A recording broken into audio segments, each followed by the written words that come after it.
course, you have remembered what we have studied in Chapter 2, that the financial institutions plays a very important role in transferring funds from savers to borrowers in order to make use of productive investment opportunities. We said that banks are considered one of the financial intermediaries that help in achieving efficiency in the economy. They play very important role in order to help the household sector, the business sector, and the overall economy. In this chapter, we are trying to examine how banks attempt to maximize their profits. We are trying to understand how can the bank work. Although the discussion, as you are going to see, focuses primarily on the commercial banks, but many of the same principles apply to other financial intermediaries as well. طبعا زي ما تعودنا انه في كل chapter احنا لازم نعرف ايه هي learning objectives we are supposed to learn by the end of this chapter. First of all, we must be able to summarize the features of the bank balance sheet. What are the components of the bank balance sheet? How can changes in the bank's assets and liabilities appear in the T account? Identify different ways in which banks can manage their assets and liabilities in order to maximize profits. We must know how to list different ways the bank can deal with the credit risk. We are going to study the gap analysis and duration analysis and identify the interest rate risk. And there is a part about the off-balance sheet activities which is going to be just for reading. You can read it only, it's not in our course. The bank balance sheet, it is a list of all the assets and liabilities of the bank. Total assets equal total liabilities plus the capital. We must know what's the difference between assets and liabilities. We have studied earlier that liabilities are sources of fund. So the bank liabilities are sources of fund for the bank. While the assets, they are the uses of funds acquired by the bank. Usually as a bank, I can make profit by earning interest on my asset holdings higher than interest on other expenses on my liabilities. Simply, as a bank, I'm trying to find different sources of funds as we are going to see, and those funds acquired, I must use them in different assets in order to earn interest on them. Here, as a bank, I have interest to pay and interest to earn. I can make profit by earning interest on my asset holding higher than interest on my expenses so that I can meet my obligations and the rest will be my profits. زي ما أخدناها يا شباب في chapter 2. لو تفتكروا واحنا بنتكلم في فكرة الريسك شيرينج، احنا قلنا اني انا كبنك انا بحاول اني انا الاقي لنفسي مصادر للتمويل وبقدمها في اشكال مقبولة المخاطر للاخرين علشان اخد الفلوس دي واشغلها. انا مطلوب مني اني انا لما اشغلها في سورسز تانية تكون diversified portfolio بحيث ان تحقق لي returns.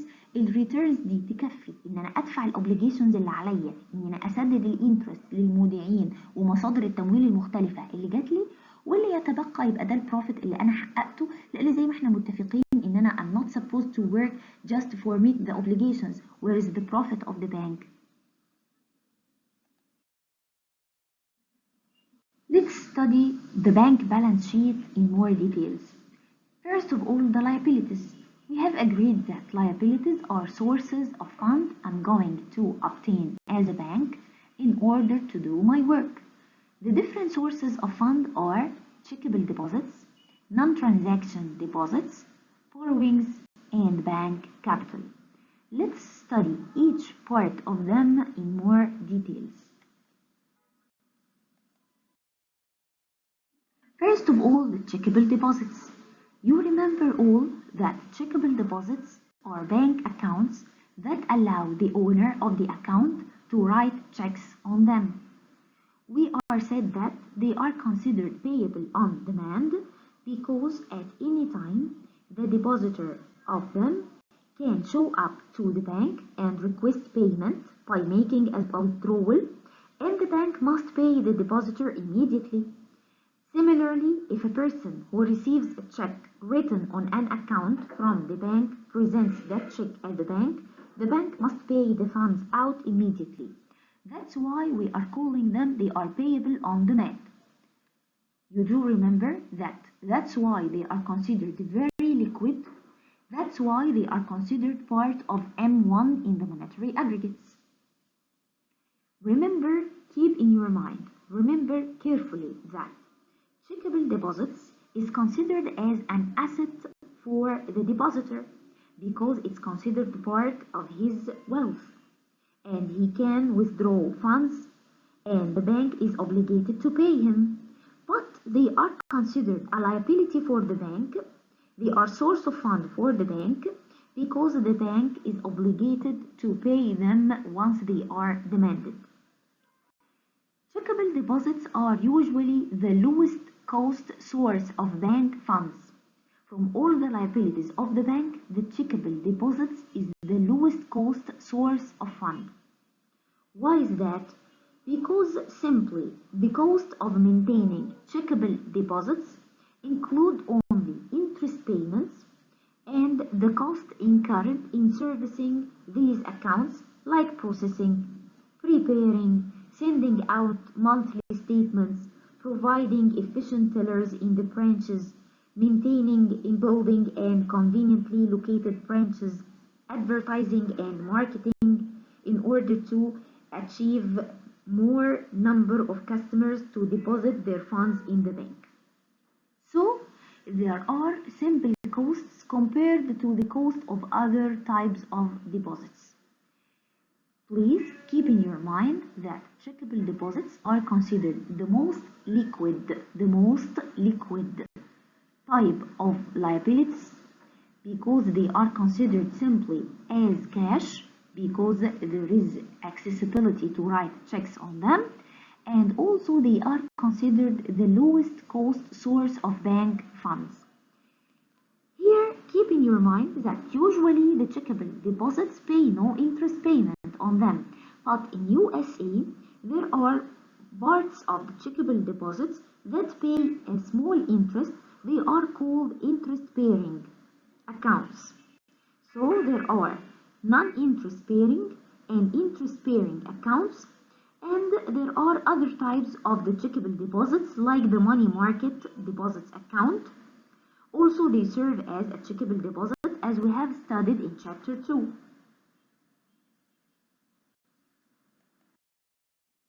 So, the different types of checkable deposits are the non-interest bearing checking accounts, which is the normal case. The checkable deposits pay no interest because they serve high liquidity.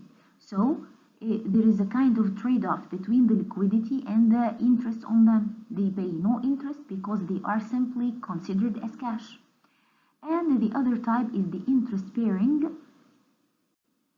And there is also the MMDAs, which are the money market deposits accounts. These are the different types of checkable deposits. Keep in your mind that checkable deposits, they are payable on demand. They are the most liquid source of fund for the bank and the lowest cost source of fund for the bank.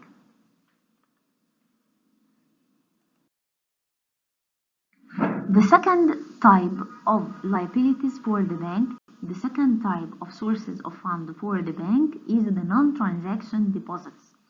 Non-transaction deposits يعني ودائع غير قابلة للتعامل أو للتداول, which means in they cannot used in the transaction because simply they are not considered cash like the checkable deposits. Why is that? Because the owner of the non-transaction deposits cannot write checks on them. They are considered less liquid compared to the checkable deposits. That's why we put them in M2 in the monetary aggregates in chapter 3. Non-transaction deposits includes all types of deposits that the owner cannot write checks on them. They are considered the primary source of bank funds.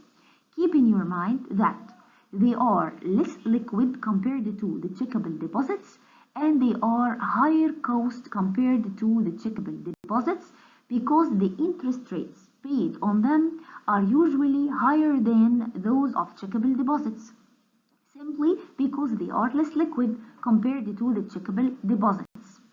There are two basic types of non-transaction deposits: saving accounts and time deposits, which we are simply calling the certificate of deposits.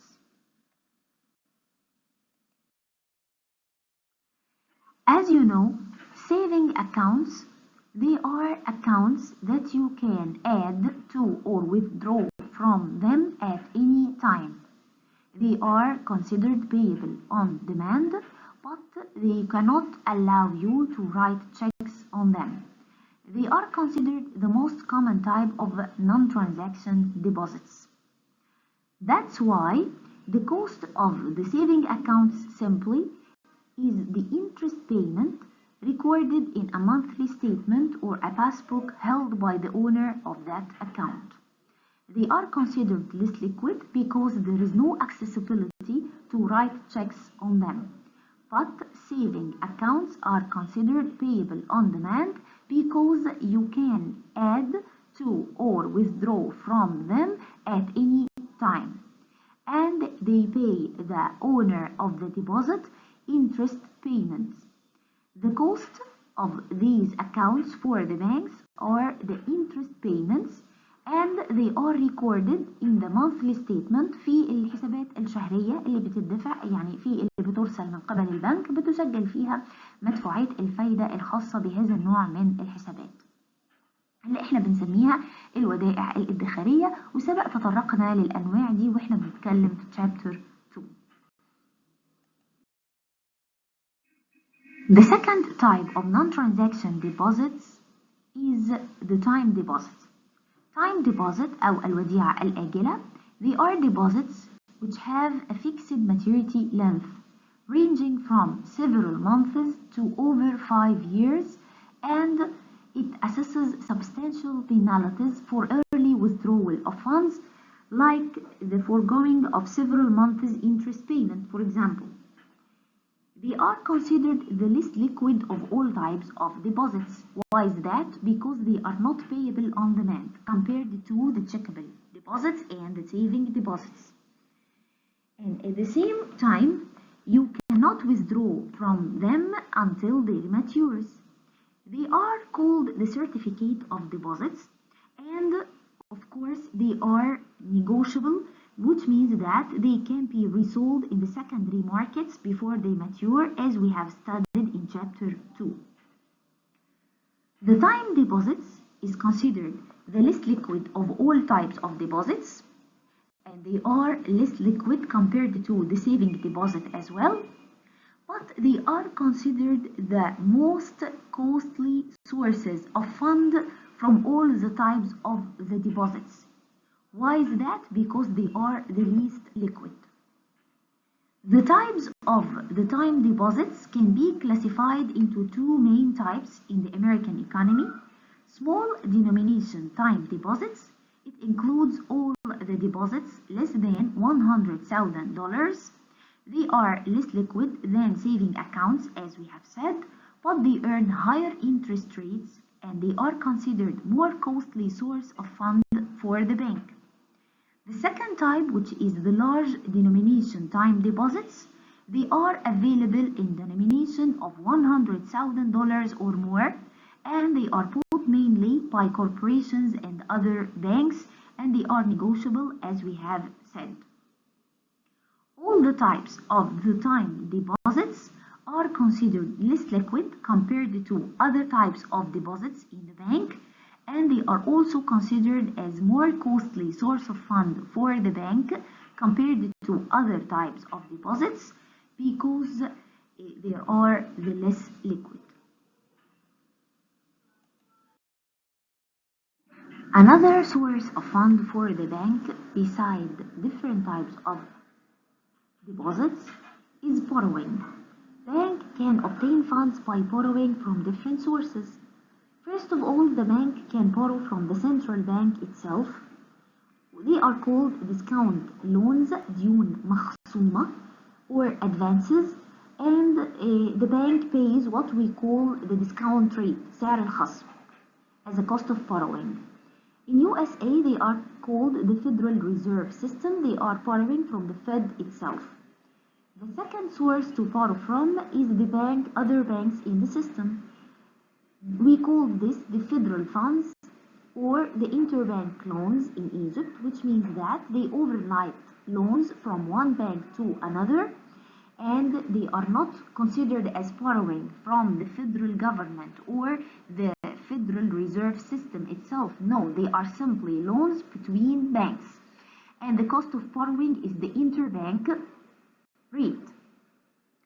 Another source of borrowing is to borrow from the parent companies, the bank holdings companies.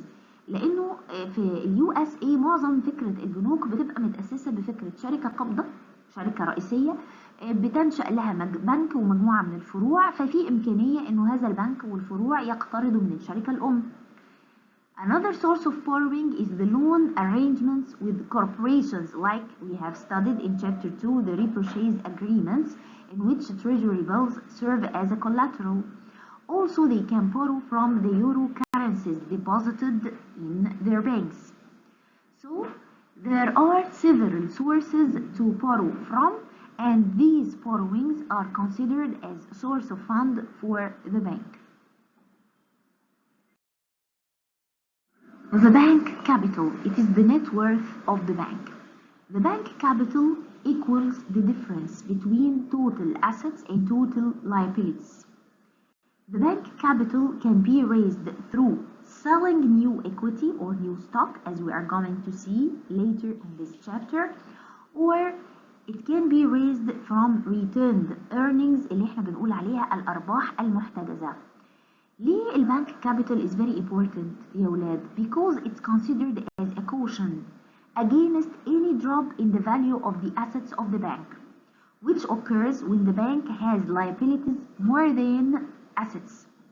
In this case, the bank is obliged to be liquidated, which means in the case of insolvency or liquidation اللي هي التصفية. If the liabilities of the bank exceeds the assets of the bank, في الحالة دي البنك is forced to be liquidated, إنه يصفى. So the capital is considered as a caution against insolvency.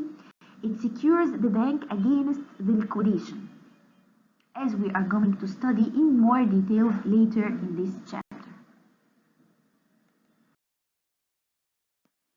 The bank assets, as we have said, the assets are the uses of funds. As a bank, I have obtained funds from several sources we have studied in the liabilities. Now I have to search for uses for these funds acquired in order to purchase income-earning assets, to earn interest, and the interest payment earned on them are what enable the bank to make profits. The different types of assets are reserves, cash items in process of collection, deposits at other banks, securities, loans, and other assets. Now, let us study each type of those assets in more details. The first type of assets are the reserves. All banks hold some of the funds they acquire as reserves. They are held as deposits in an account at the central bank. The reserves consist of deposits held at the central bank plus the currency that is physically held by the bank. They are called vault cash, as they are stored in the bank vaults overnight. The reason why the banks hold some of their assets as reserves are two reasons. First of all, some reserves are called required reserves. They are held because of reserve requirements, which means that الاحتياطي القانوني, the regulation that for every dollar or every pound of checkable deposit at a bank, a certain fraction must be kept as reserves at the central bank. بمعنى إنه for example لو ال Central Bank of Egypt حدد إن required reserve ratio نسبة الاحتياطي القانوني 10%, it means that by the power of the law, each bank must keep 10% of the checkable deposit as a deposit at the central bank. The second reason is why the bank keeps reserves, that the banks sometimes hold additional reserves. They are called excess reserves. They are considered the most liquid of all the bank assets, and the bank can use them to meet its obligations when funds are withdrawn from the bank directly by the depositors or indirectly when the check is written on an account. So mainly keep in your mind that there are two types of reserves: the required reserves held by the power of the law according to the required reserve ratio set by the central bank, and there are excess reserves. They are additional reserves kept as a caution for the bank to meet its obligations.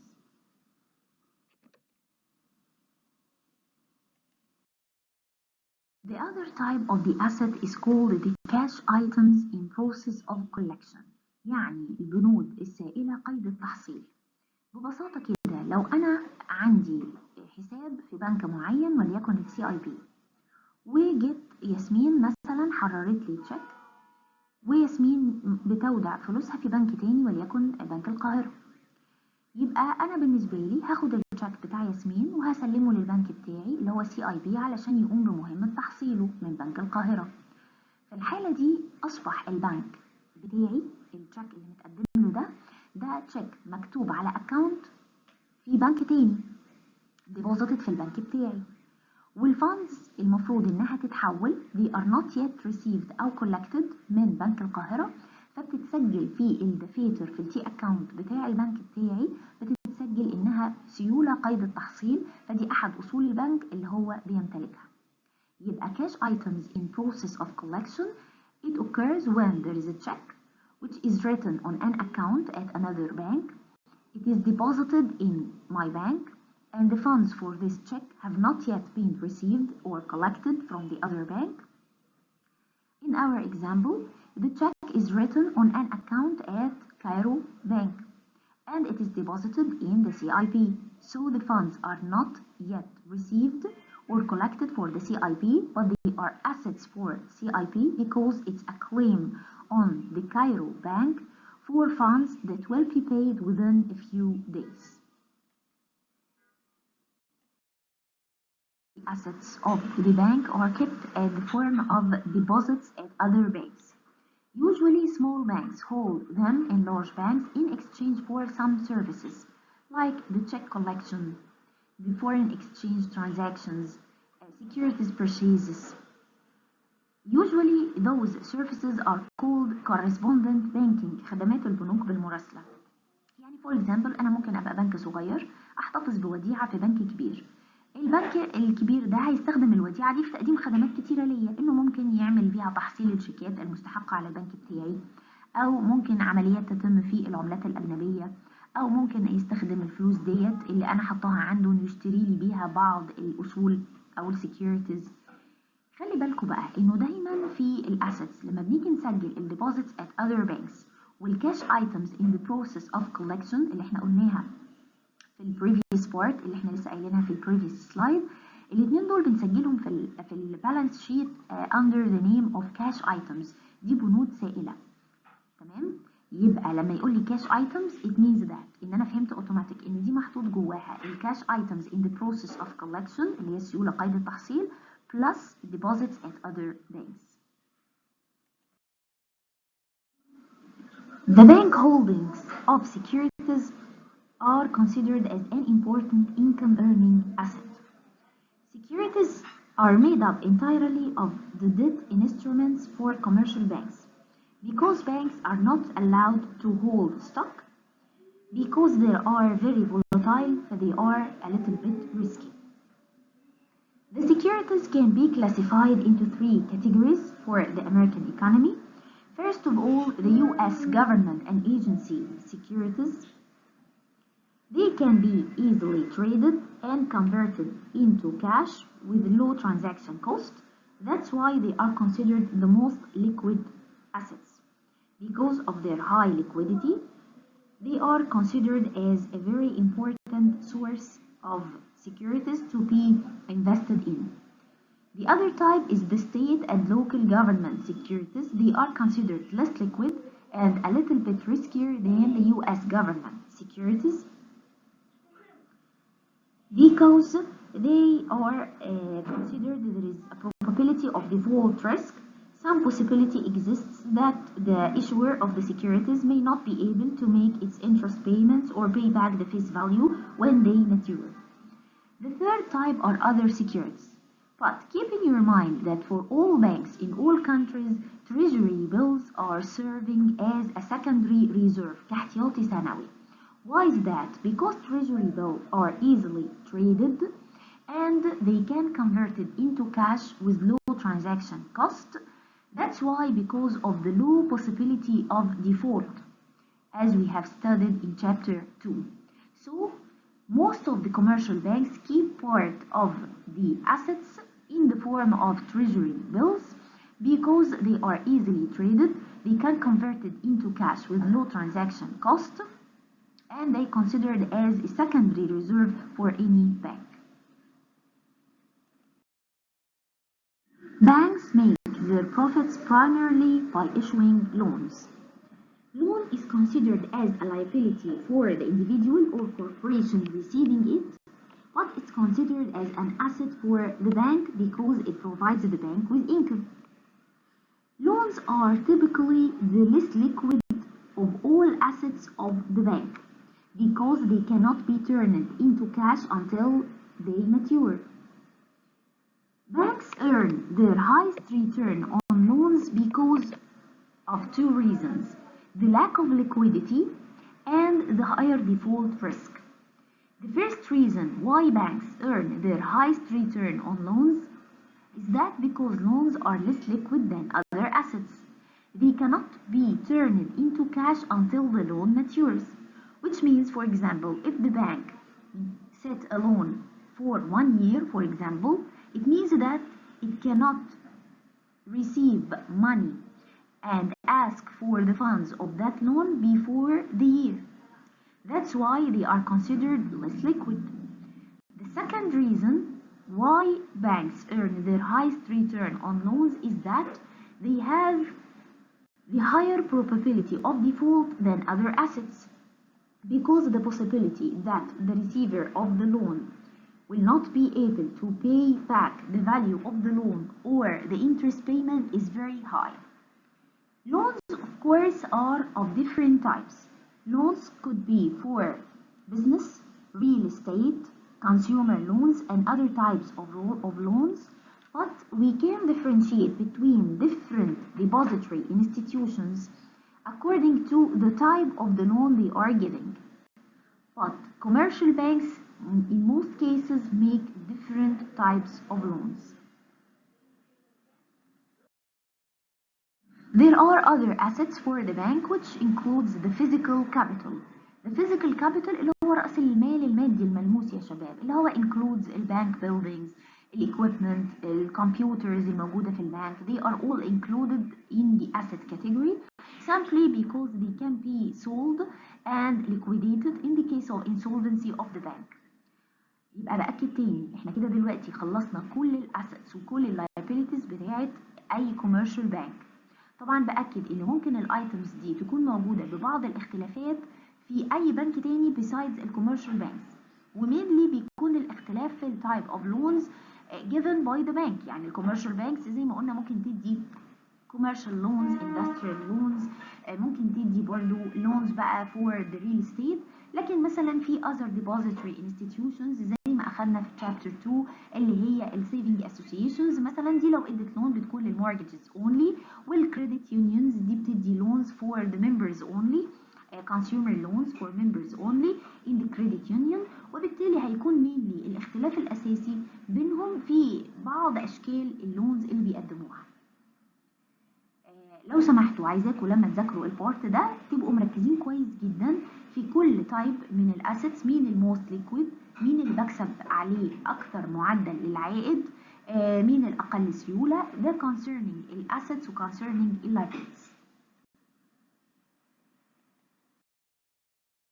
Shows you the balance sheet of all commercial banks. The items are set as a percentage of the total in June 2014. Here, look at the liabilities, the sources of fund as we have studied. They are varying from checkable deposits, non-transaction deposits, including both saving deposits and time deposits, small denomination time deposits and large denomination time deposits, and borrowings, and of course the bank capital. As you can notice, the largest share in the liabilities is for the non-transaction deposits, which is the case in real life. On the other side, the assets, which are the uses of funds, it includes the reserves and the cash items. Of course, we said that cash items, it includes both cash items in the process of collection and the deposits at other banks. There are also securities and loans.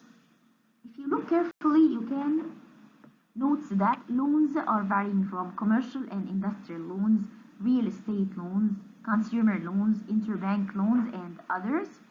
And of course, there are other assets which are the physical capital owned by the bank. Of course, as we are going to learn, the total assets must equal the total liabilities.